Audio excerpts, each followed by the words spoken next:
नमस्कार व्यूवर्स, आप देख रहे हैं अपना ग्रेट दमो यूट्यूब चैनल में आप सभी का स्वागत है।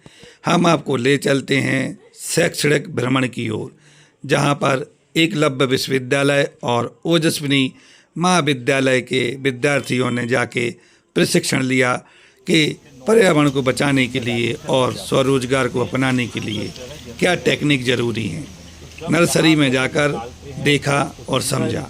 आइए हम आपको ले चलते हैं सचदेव नर्सरी दमो। सिस्टम में लेके जाते हैं जहाँ पर ह्यूमिडिटी और टेम्परेचर को मेंटेन किया जाता है, तो वो जगह आपको लेकर हुए हैं। फिर वहाँ बाकी हर स्पीड में पौधा जाता है। अब देखिए, जैसे अपन ने बताया था, वहाँ से लास्ट स्टेज जो मीटिंग की है वो बाहर आती है। पहले सेंट्रलाइज कूलिंग सिस्टम में लाते हैं। ये टेम्परेचर यहाँ मीटर लगे रहते हैं, इसमें ह्यूमिडिटी और टेम्परेचर इसको देखा जाता है। जैसे मान लीजिए कि अभी तो नॉर्मल टाइम है, तो 11-12 बजे के आसपास हम लोग चालू है, जो पानी चल रहा है वो एडवांस करके ये पानी इसको खींचता है, तो ये ह्यूमिडिटी बनाता है।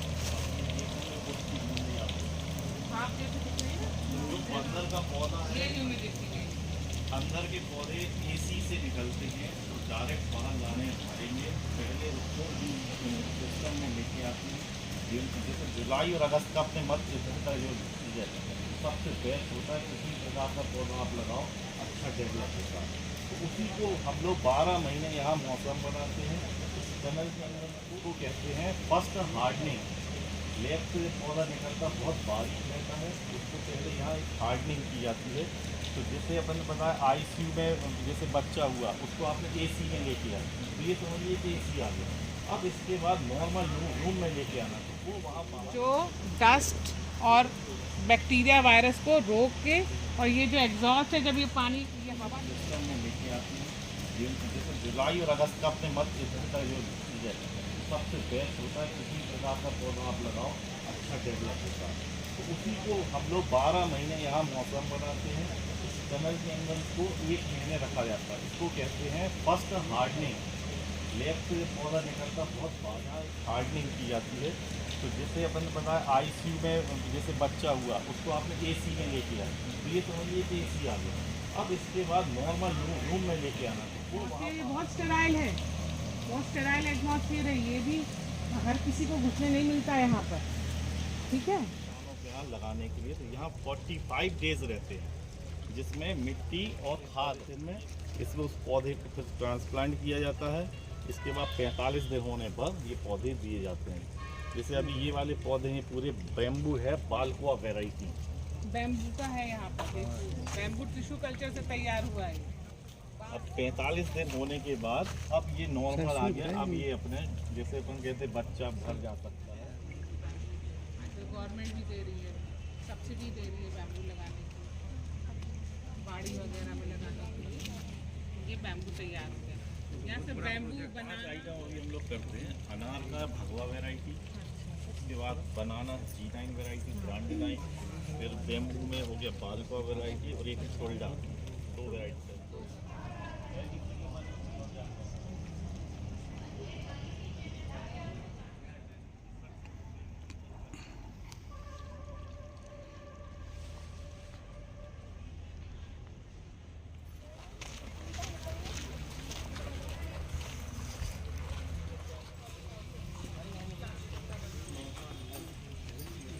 अब यहाँ पर 3 वैरायटी हैं। एक अमरूद की है, दूसरी अनार की और तीसरी केले की। इस तरफ आप देखेंगे, ये केला है, अमरूद आपको दिख रहा होगा वो उस तरफ है, और ये अनार है। ये सब टिश्यू कल्चर से तो एक ही पौधा आएगा, मगर टिश्यू कल्चर से एक छोटे से पत्ते से या शूट के अंदर का वायरस फ्री एरिया लेके लाखों प्लांट्स बना सकते हैं। और उसका मतलब हाइजीन वैल्यू भी हो, उसमें न्यूट्रिशन वैल्यू भी हो, ये सारी चीज़ों का ध्यान रखा जाता है। फिर वो हाइब्रिड बीज तैयार होता है। उसमें कोई कीड़ा ना लगे, रेजिस्टेंट मतलब बीमारियों से वो बचा रहे, ऐसा सारा पूरा रिसर्च होके जब वो बीज तैयार होता है, उसका जो प्लांट होता है उसका प्रोपोगेशन करते हैं। टेक्निक से वायरस फ्री प्लांट मिलते हैं। आपको बार बार जो ये वर्ड बता रहे हैं ना, वायरस फ्री प्लांट, उसका मतलब है अगर आपको कभी वायरल एरिया के प्लांट्स में फैला देगा और साथ ही साथ उसकी हर चीज़, हर क्वालिटी खराब हो जाएगी। तो उस चीज़ को ध्यान में रखते हुए ये प्रोपोगेशन किया जाता है, ताकि किसान तक जो भी जाए, जिसके लिए वो उगा रहा है, उसको कम समय में, कम लागत में। ठीक है। बैम्बू उन्होंने जैसे बताया 2 वैरायटी का है। एक बैम्बू की वैरायटी जो है वो कोयला बनाती है, कोयला बनाने के काम विवरण दे रहे थे, चारकोल बनता है उससे। और एक बैम्बू की वैरायटी से अगरबत्ती की डंडियाँ, बांस के सारे काम। और वो बांस कैसा है, 2.5 साल में आप उसको काट सकते हैं। और जैसे ही आप एक बार काटते हैं, आप ऐसे उसको 40 बार काट सकते हैं। तो है ना काम की चीज़। मेड़ों में अगर कोई लगा दे, और ये बांस वैसे वाले बांस नहीं है जो बिध जाते हैं आपस में, कांटे होते हैं। ये कांटा फ्री है और बिधने वाले नहीं है, ये सीधा होते हैं। और उसके बाद इसको काटना भी आसान है और इसका यूज़ करना भी आसान है। देखिए, इसमें सबसे मेन होता है केचुआ 1 फीट से ज़्यादा नीचे जाता नहीं है रहने के लिए। उसको रेस्ट चाहिए 1 फीट के बाद में।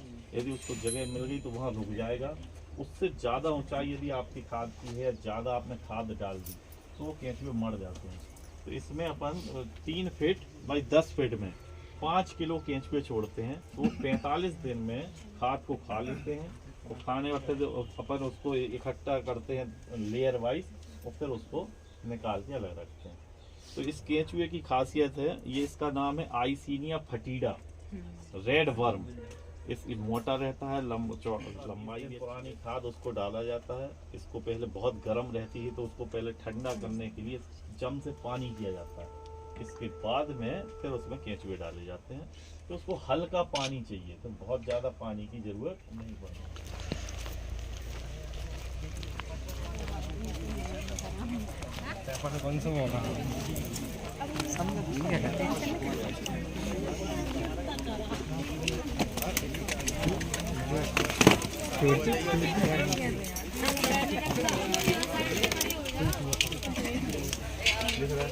आया स्वाति, इस तरफ आओ। मैडम आ जाओ।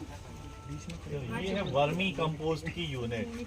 ये नई टेक्निक से हम लोगों ने काम किया है, पुरानी वो वहाँ पर थी, अब ये नए तरीके से किया अपने अनुभव से। 2007 से हम लोग इस पे काम कर रहे हैं, जिसका अब एक्सपर्ट हो चुके हैं। केंचुआ खाद कैसे बनाना है और कैसे उसको सेल करना है, जो भी वर्क करते हैं। इतना ये आसान भी है। केंचुआ खाद बीज होगा और आपको जो मिल रहा है उसमें केमिकल ही मिलता है आपको, जो भी आप तैयारी कर रहे हैं, गेहूँ, चना, जो भी चल रही है, जिससे पूरा स्वास्थ्य के ऊपर बहुत बड़ा असर पड़ रहा है। यही वजह है कि किसानों को